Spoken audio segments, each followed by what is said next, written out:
Running a learning business today requires attention to growing reach, generating revenue, and demonstrating real impact, all while navigating constant change and fierce competition for learners' time and money.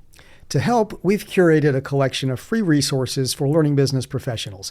You'll find frameworks, briefings, and reports, webinars, and tools focused on strategy, portfolio design, pricing, marketing, and more, all created specifically for organizations that sell continuing education and professional development. If you care about building a stronger, more sustainable learning business, visit leadinglearning.com/free resources. That's leadinglearning.com/free resources for practical tools and strategic insight to help you grow your reach, revenue, and impact.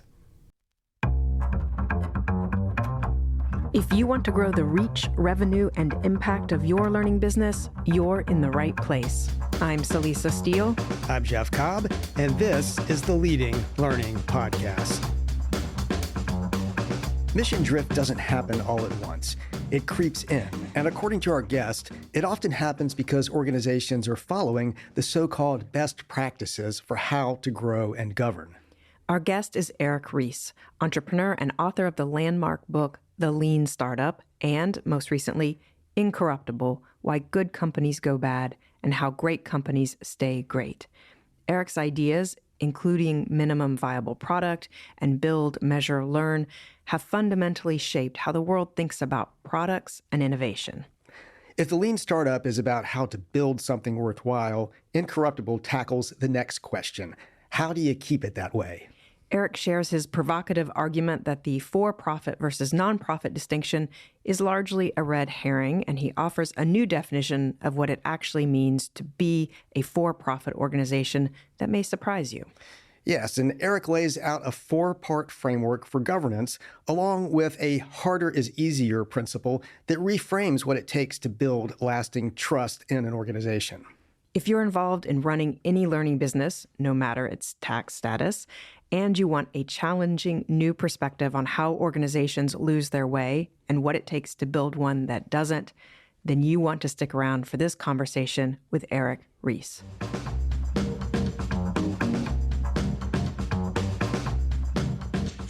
We're here mainly to talk about Incorruptible, your new book, and I'm looking forward to diving into that. But I don't think I can have you on the show and not ask something about the Lean Startup, having been somebody who's been an entrepreneur, been involved in startups. I'm, of course, very familiar with it. I've got it on my iPad with many notes and highlights and that sort of thing. And one of the concepts from it that we use repeatedly in our work with organizations is minimum viable product, and encouraging them to put that minimum viable product out there, have that build, measure, learn cycle in what they're doing.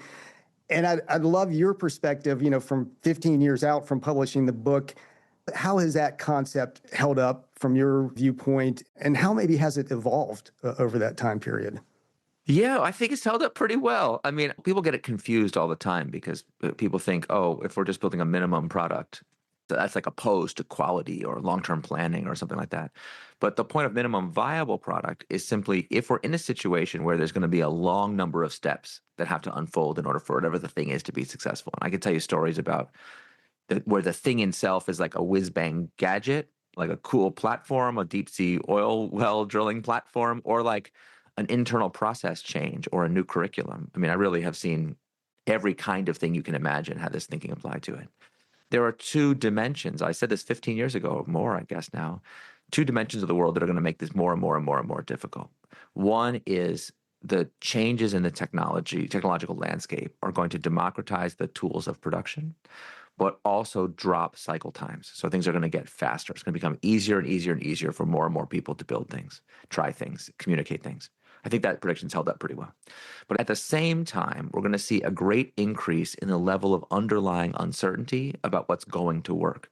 Partly because of number one, because consumers, employees, and whoever we're trying to reach, students, they all have more options than ever before. And they're facing a bewildering array of experts and advice and best practices and advertising and obviously the fragmentation of social media. So when we have that combination of fast cycle time capability and extreme uncertainty in the environment, we need a process, a structured way of thinking about what to do with the infinity of things we might do. And traditional management, general management as it's been practiced all over the course of the 20th century, really was based in two principles, the principle of planning and the principle of forecasting. If you go back and read the foundational works of 20th century management thinking, Fred Taylor, Alfred, like I'm thinking especially of Alfred Sloan's My Years with General Motors, because he really lays out how difficult it was to run business without these concepts. It was very difficult. The key idea is that in order to make a plan, and in order to hold people accountable to that plan, we need to have an accurate forecast of what's supposed to happen. So if you want to claim credit for having done a good job as a manager, you can't just say, well, I sold more cars this year than last year. Maybe the economy's up and everybody sold more cars this year. Similarly, you can't say you're fired because you sold less cars than last year. Maybe we're in a recession. And actually, if you did slightly less bad than everybody else, that's a win. So the key is to be able to forecast and beat the forecast. And that whole system that most of us have been taught that in our careers, not as an idea, but just as the way work is done. This is like the hidden assumptions are the killers always. So most people that I talk to cannot imagine that this idea ever had to be invented. To them, it's like as natural as gravity, but it's not. It was an idea. It was invented at a certain time. It has certain strengths and also certain liabilities, the biggest one of which is, where do accurate forecasts come from? Accurate forecasts require a long and stable operating history from which to extrapolate. And who feels like the world is getting more and more stable every day? Uh-oh, right. So first of all, whenever we're doing something new, we're doing entrepreneurship, no matter what it says on our business card. And a lot of people become what I call involuntary entrepreneurs when the world changes around them, and all of a sudden they're having to scramble to reinvent something that they've done consistently, maybe for many, many years. Obviously, parallels to AI, I think, are pretty obvious. So yeah, that is the essence of minimum viable product, to figure out what is the structured, scientific, least effort way we can discover whether the core business hypothesis that we are operating against is true or false. Yeah, I love the whole idea of operating against the hypothesis, which means you have to test it. You have to measure, you have to learn. So thus the whole build, measure, learn cycle. And I'm probably paraphrasing language from the new book, or at least how the book is presented to me, that the Lean Startup in many ways was about how to build something worth protecting. But now you're moving into how to protect it, because sometimes things don't, you build it, it's great, and then things go awry. So can you talk a little bit about, what prompted you to write Incorruptible and what's kind of at the heart of that book? Sure. I'll tell you a story. A founder came to see me for help, but he was not your typical Y Combinator, two kids in a garage. Okay. He was a tenured university professor working in a biology lab. And he had had a breakthrough in the lab that he was trying to turn into a spin out from the university. And to protect his privacy, I'll just call him the professor. Okay. But what the professor was trying to do was a technology that could literally cure dozens of diseases, or it could unleash like untold and horrific bioweapons. Like imagine having like a chat GPT, but you could just be like, make me a new molecule, right? Like it was that powerful. So he was having this very unusual problem. He was trying to recruit other university professors to join his team and leave their tenured lab and join him. And they wanted to do it. It was going very well, except they kept asking him questions that he couldn't answer. Questions like, how can we trust that this technology will not be used, be used for cures and not for evil? And he'd be like, oh, don't worry, I have such good intentions. And that wasn't getting it done. They were like, okay, but aren't you making a for-profit company? Yes, but we're very mission driven. Oh, are you? But what about your investors? Are they bought into the mission? They definitely said so. That's not too satisfying. What if they were to try to pressure you to do something bad? Oh, don't worry, I would say no. But what if they fired you? Oh, I don't know. They won't do that. It was like not very reassuring, right?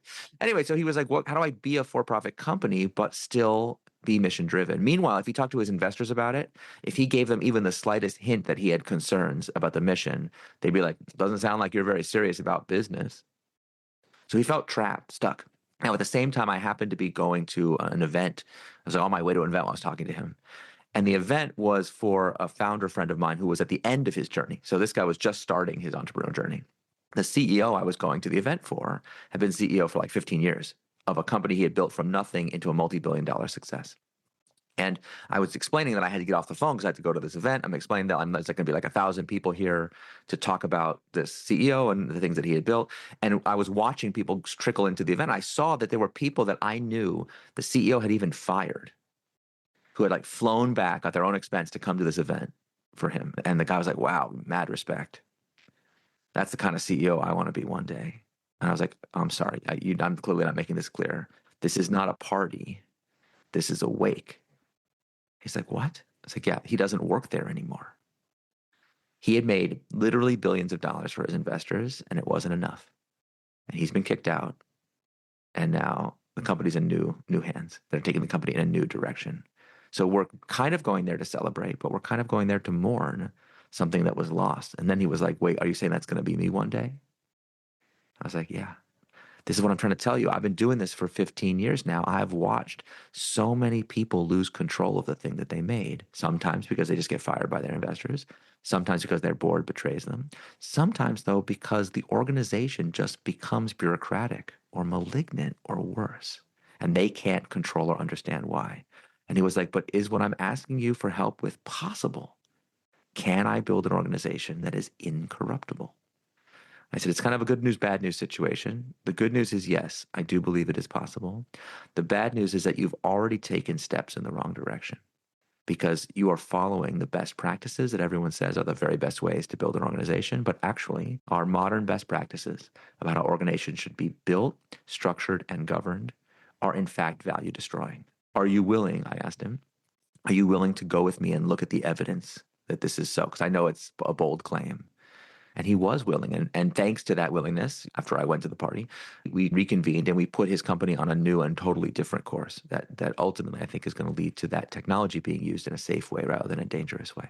But this is the phenomenon we see all across our economy, that companies and organizations are being surgically deboned. They're being fed into the meat grinder of financialization and losing their integrity, losing their coherence, losing their values, and I would say even losing their soul. There is something we can do about it, but it's going to require a radical rethink. Yeah. Or a lot of that dogmas that we've all been taught. Yeah. And I'll say, I mean, your target in the book is more the sort of for-profit company, the corporation that is beholden to shareholders and that sort of thing. But I think anybody who's listening to this, and we have a lot of nonprofit listeners, recognizes this same sort of pull in just about any type of organization where over time you lose sight of the core mission and where you were really trying to go with the organization, and other things sort of slip in and take over. Running a learning business today requires attention to growing reach, generating revenue, and demonstrating real impact, all while navigating constant change and fierce competition for learners' time and money. To help, we've curated a collection of free resources for learning business professionals. You'll find frameworks, briefings, and reports, webinars, and tools focused on strategy, portfolio design, pricing, marketing, and more, all created specifically for organizations that sell continuing education and professional development. If you care about building a stronger, more sustainable learning business, visit leadinglearning.com/free resources. That's leadinglearning.com/free resources for practical tools and strategic insight to help you grow your reach, revenue, and impact.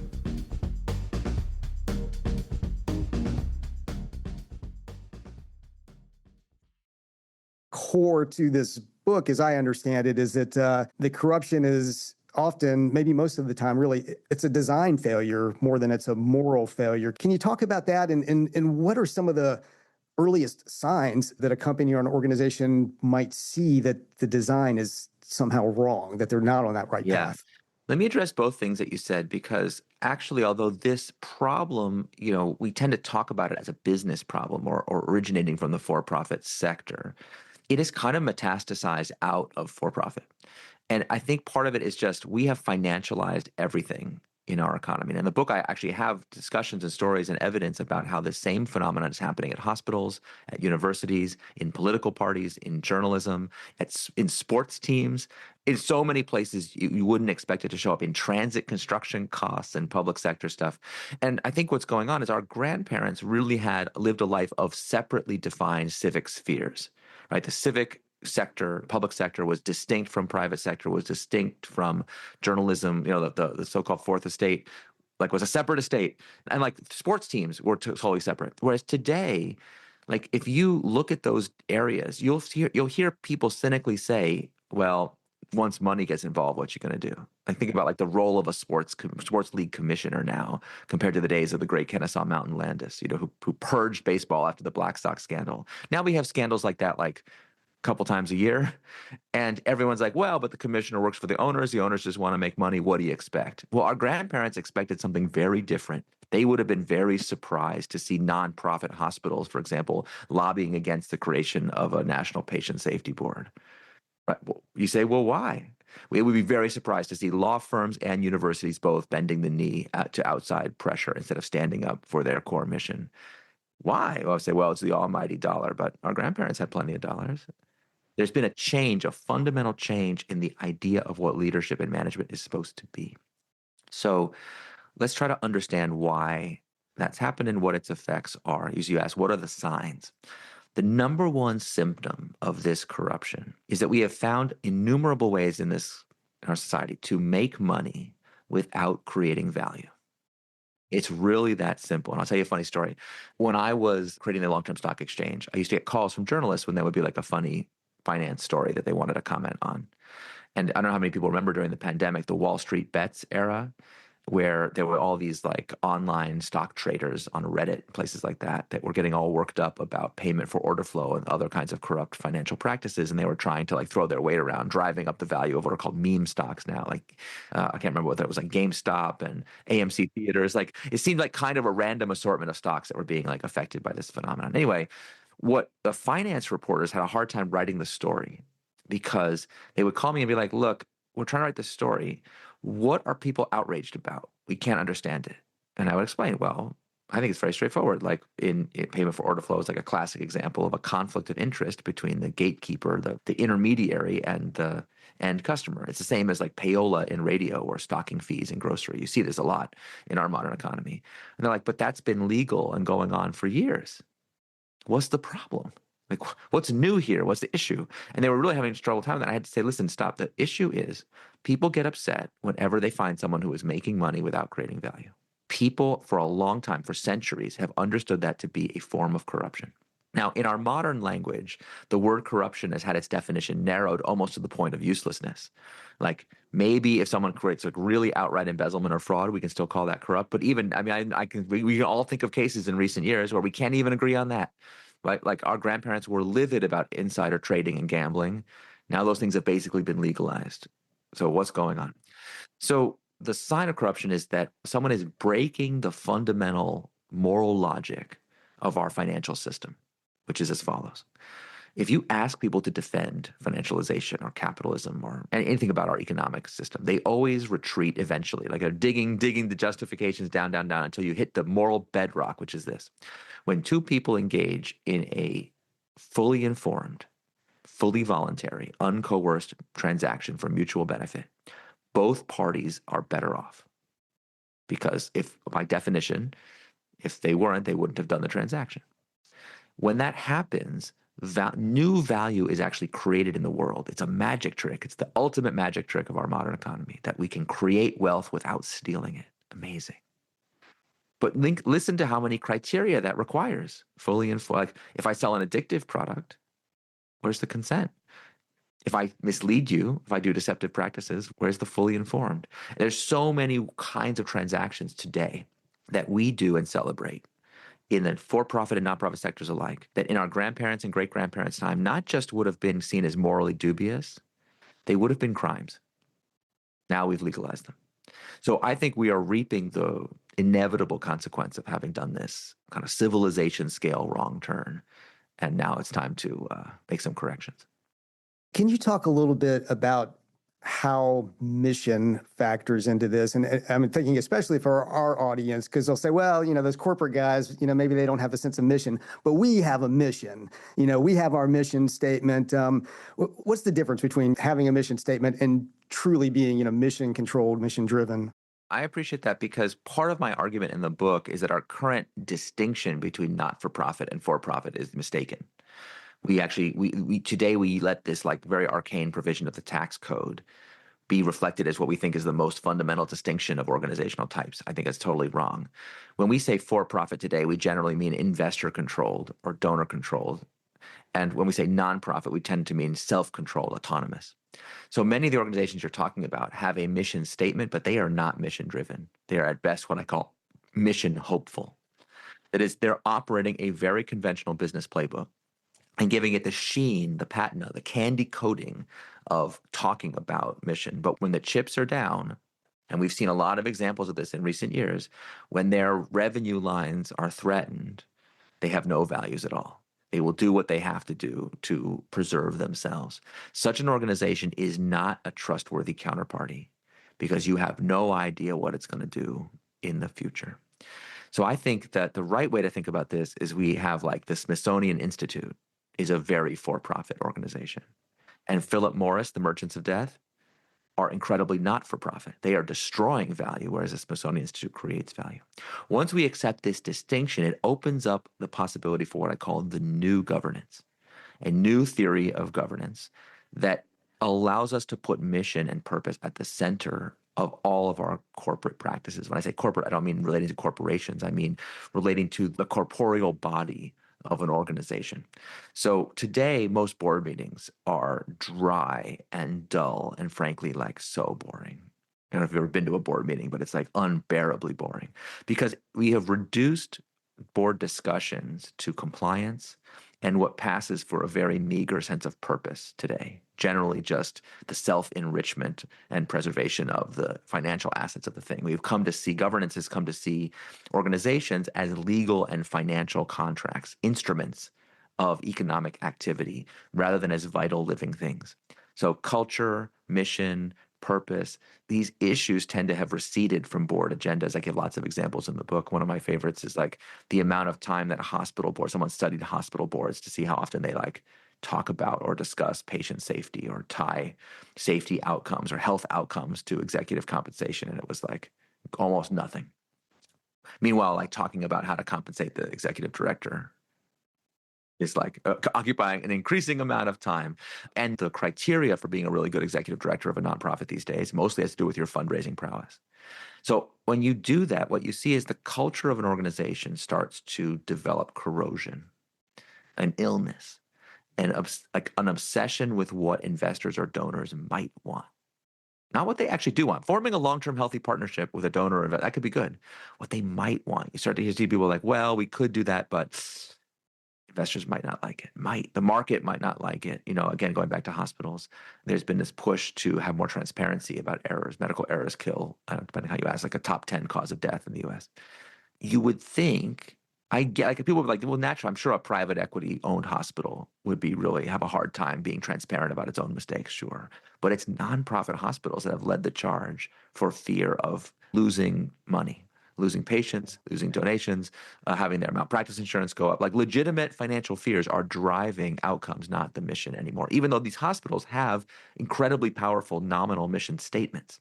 So this divergence between an organization's stated mission and its actual mission as experienced by its employees and customers, that has become a yawning chasm for many companies. And if you don't close that, it eventually leads to a corrupt outcome, generally to some kind of collapse.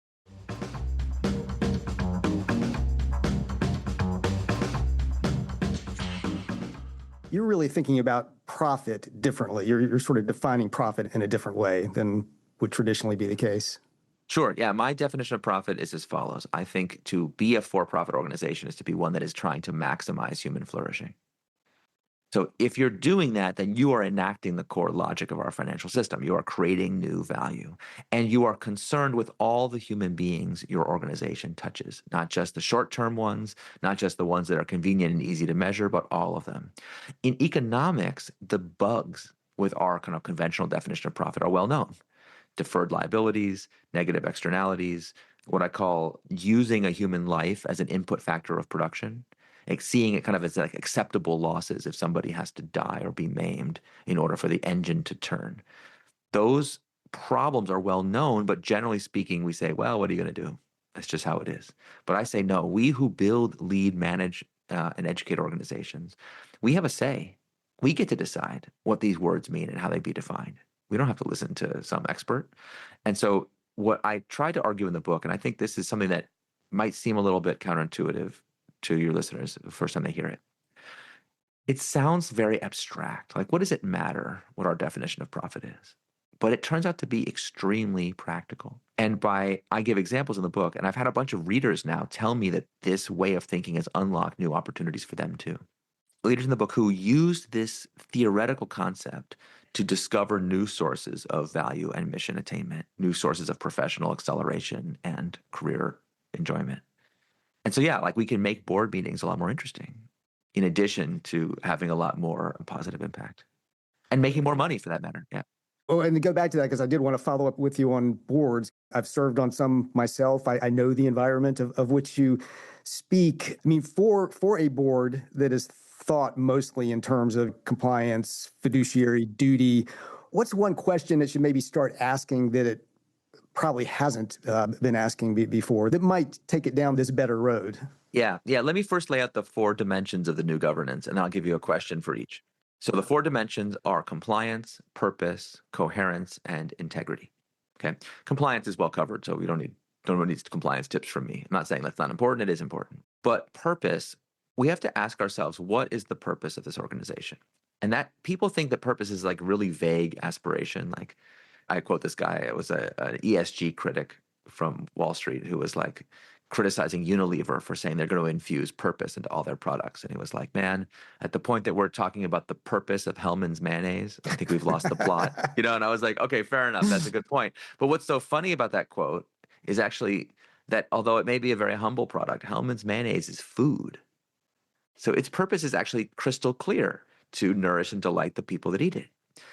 And people are like, well, what does it matter? Well, it does matter, because if an efficiency consultant shows up and says, listen, we can make Hellmann's mayonnaise 3 cents cheaper by putting a carcinogen in there, no one's going to get cancer for like 10 or 20 years. No, we'll all be long gone by the time the bill comes due, but we'll be rewarded in the meantime. It really matters if the category leader, the leader in question, says, wait a minute, is my purpose of Hellmann's mayonnaise, is it to extract as much money as possible from our customers?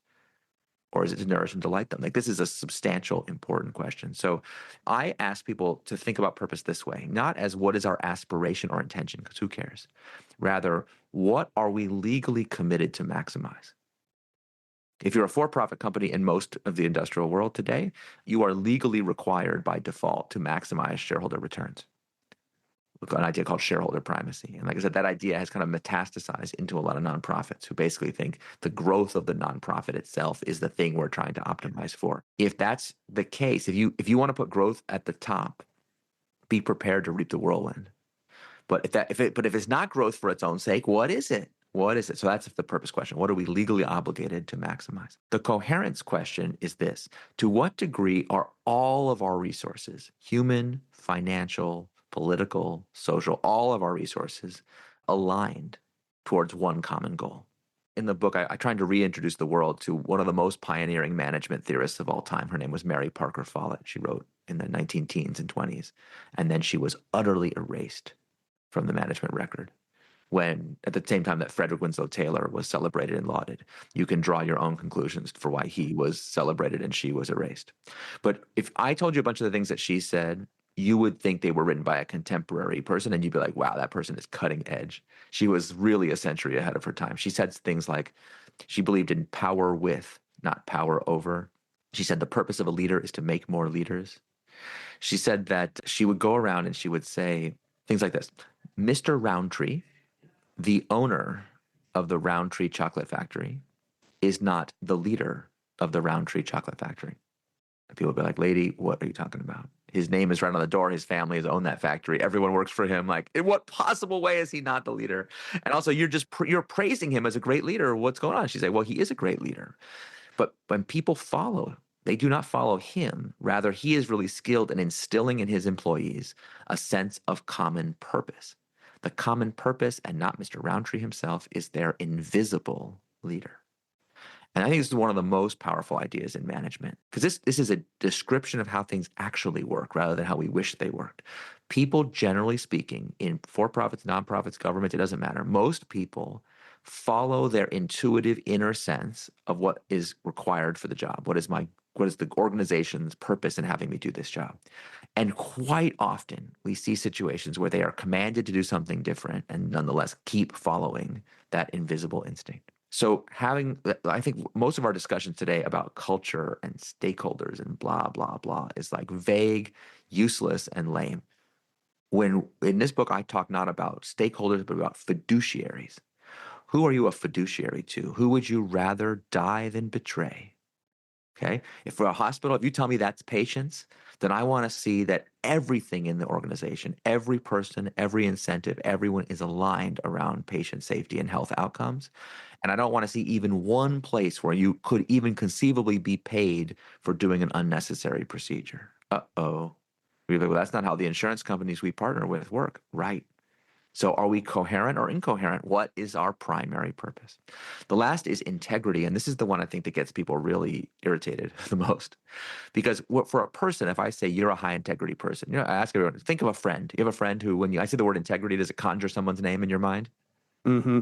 Yeah. Someone, you don't have to say their name, but you know what I'm talking about. Yeah. If that friend says they'll meet you at a place at 2:15, are they going to be there at 2:30? They're going to be there at 4 o'clock? No. They're going to be there at 2:15. They'll probably be at 2:13 waiting for you, right? If that person wasn't sure if they could be there at 2:15, would they tell you they're going to be there at 2:15? No, they would tell you, I don't know if I can be there or not. This is a person who, when they make a promise, it's good as gold. We treasure that attribute in people. And in organizations, it's the same. If an organization can make a promise and keep it, it can earn the most valuable asset in the world, what's called trustworthiness. Here's the problem. For an organization, no individual person can ever really make a promise on behalf of the organization just through their own personal will and determination. Even if I get a personal promise from the CEO of the company, the CEO can be replaced. And even in a nonprofit context, imagine I get a promise from the whole board and the executive director and every person, we promise. What if the organization's largest donor comes in and says, I won't fund you anymore if you do that? Do they have the structural integrity to say, sorry, when we make a promise, we keep it? So for an organization, these two senses of integrity are the same. An organization that is weak, that can be pressured from the outside, can never, ever be trusted to make or keep a promise. So the integrity question for governance is, what are we committed to that no outside force could prevent us from doing? And it requires boards to be much more savvy about power. Who has the power over this organization? What are the underlying, what I call the fundamental forces that act on this organization? And unfortunately, most boards are oblivious to this. Very famously, back when OpenAI was a nonprofit, we got a really abject lesson in this. The board fired the CEO because they had the on-paper power to do so, but they did it in a moment when the organization was like literally about to engage in this multi-billion-dollar financial transaction. And the employees really wanted that transaction to complete. They had a stake in its outcome. So like the employees went into revolt. Their biggest supplier, which was Microsoft, objected to this action. So it's like if the employees, the investors, and your biggest supplier all come and say, no, we don't accept this outcome, do you really have the power to do it? Turned out, no. Sam Altman was back at work like 5 days later. So integrity requires us to look not just as our on-paper power, but to have a real understanding of what is the power that the organization has and who has power over it. So those conversations are tricky because, do we really want to talk about our vulnerabilities, our weakness in the face of a powerful donor? Do we really want to contemplate having to defy a powerful person or ally? It's a little bit frightening, but I say a lot more interesting than just a compliance checklist, So those are the 4 dimensions: compliance, purpose, coherence, integrity.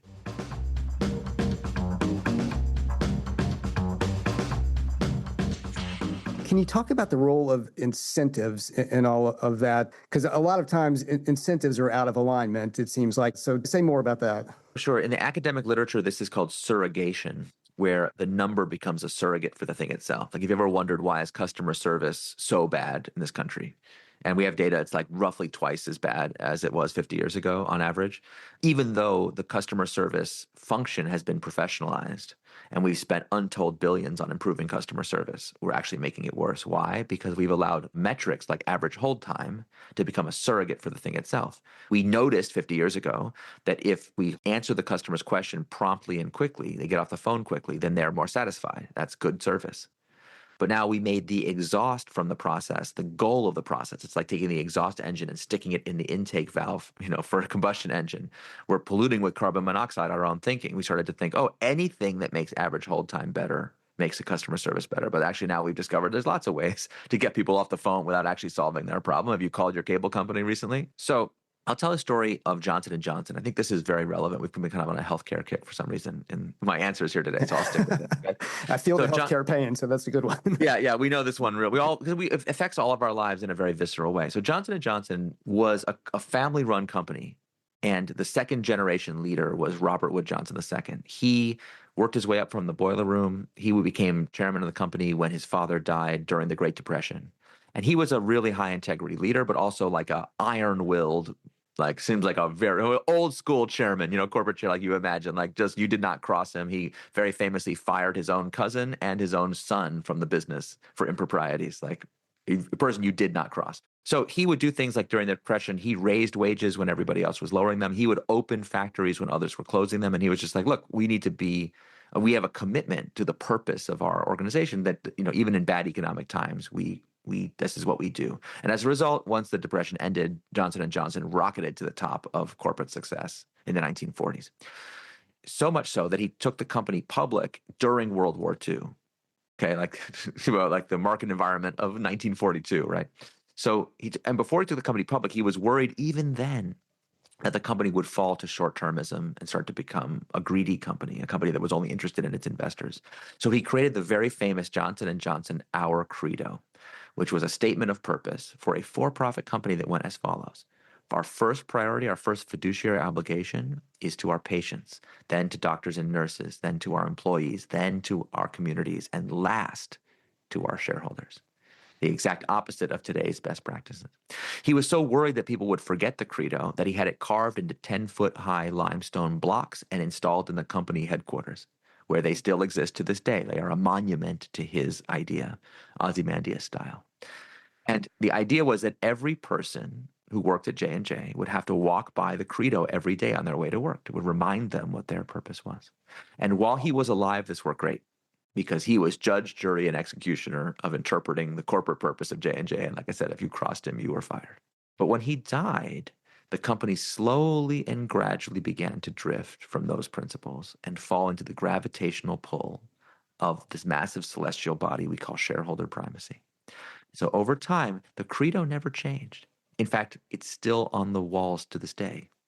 But the actual metrics, the thing that people got aligned to, was more and more and more about quarterly growth, about earnings, about consistency, about the stock price, about shareholders. So much so that eventually Johnson & Johnson was rocked by the kinds of scandals that Robert Wood Johnson would have found utterly baffling. And I won't go, people know the scandals over and over again. The worst of them, I think, by far, is the time they put asbestos in the baby powder, causing thousands of people to get cancer, and then they covered it up.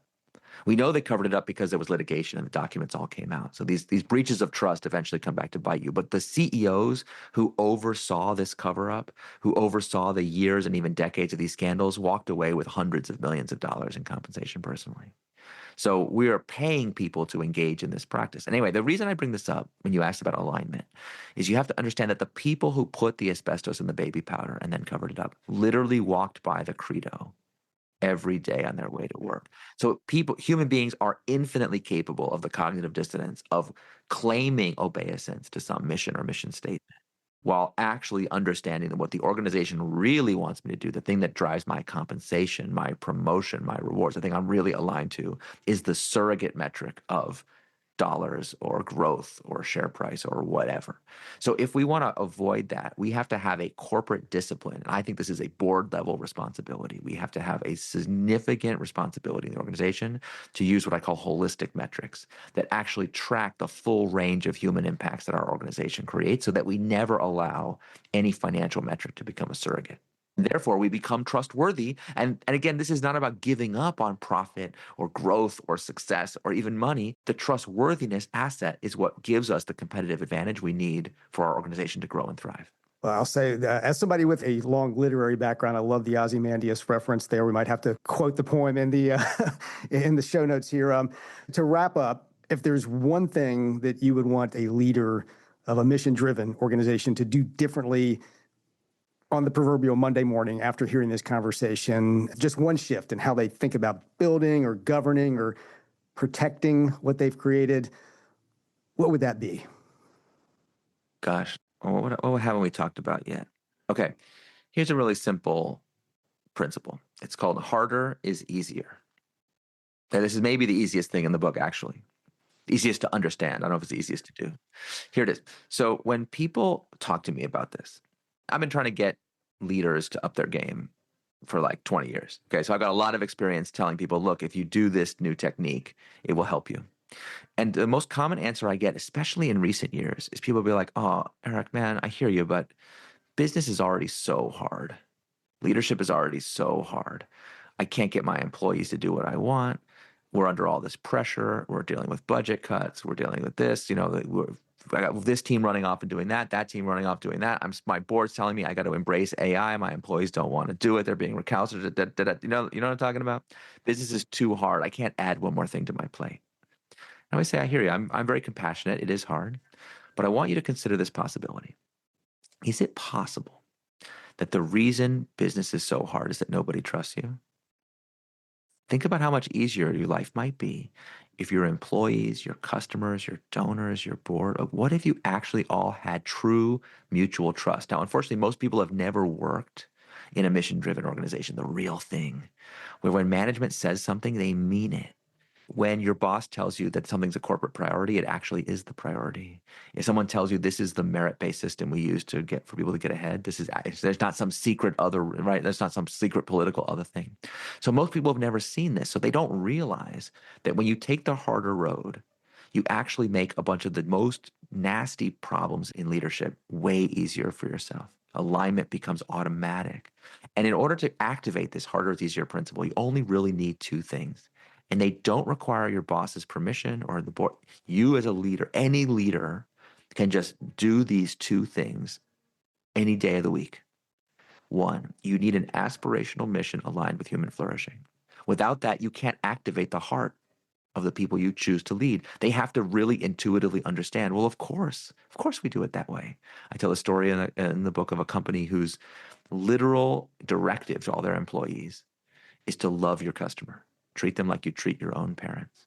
And people hear that and they're like, oh, come on.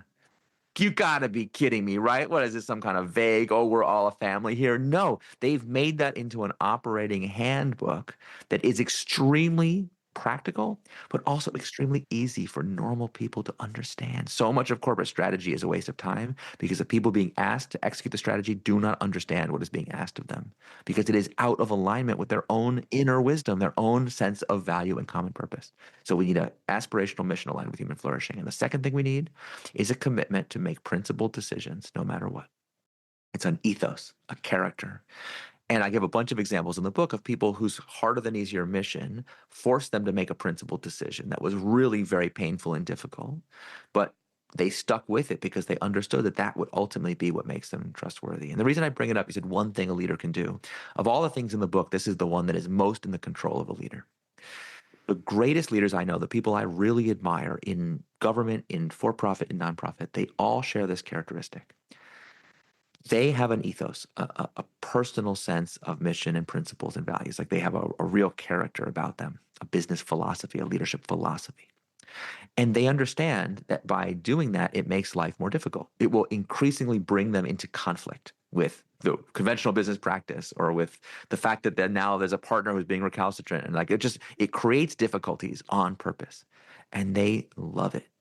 They love the difficulties because every time they encounter one of these difficulties, it's a teaching opportunity to instill that ethos into the organization. And if you've ever had a leader who says good stuff, but then their actions don't seem to back it up, you know how corrosive that can be. The good leaders are hungry to find opportunities to prove that their rhetoric matches reality. So they'll go out of their way to get involved, to show, to teach, this is how we resolve this conflict, because the resolutions are not A or B. We always have to find a synthesis resolution that achieves the mission and keeps the organization financially viable and is backed by our principles. And that requires often breakthrough thinking, even in the smallest details, that again makes everyone's job more interesting, in addition to being more competitive, more trustworthy, having all these other benefits.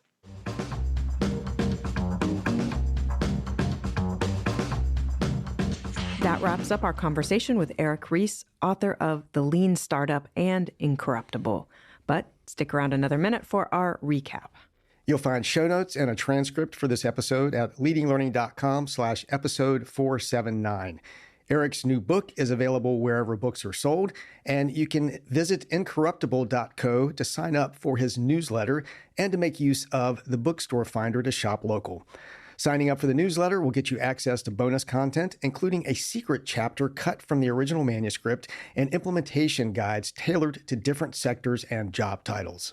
If you found this episode valuable, we'd be grateful if you'd share it. That helps more people find the show and benefit from the conversation, and it supports the work we do. So Eric connected his now classic book, The Lean Startup, about how to build something worthwhile, to his new book, Incorruptible, which asks the follow-on question, how do you keep organizations from losing their soul over time? He suggested that the standard for-profit versus nonprofit distinction is largely misleading and offered a contrarian definition of for-profit as any organization committed to maximizing human flourishing, not just shareholder returns. Eric also walked through 4 dimensions of what he calls the new governance: compliance, purpose, coherence, and integrity, and used the stories to show how mission drift can happen even when the right values are literally carved in stone. And he left us with his harder is easier principle. When leaders commit to an aspirational mission and make principled decisions no matter what, they build trust. And trust makes everything else in leadership easier. Thanks again for listening, and see you next time on the Leading Learning Podcast.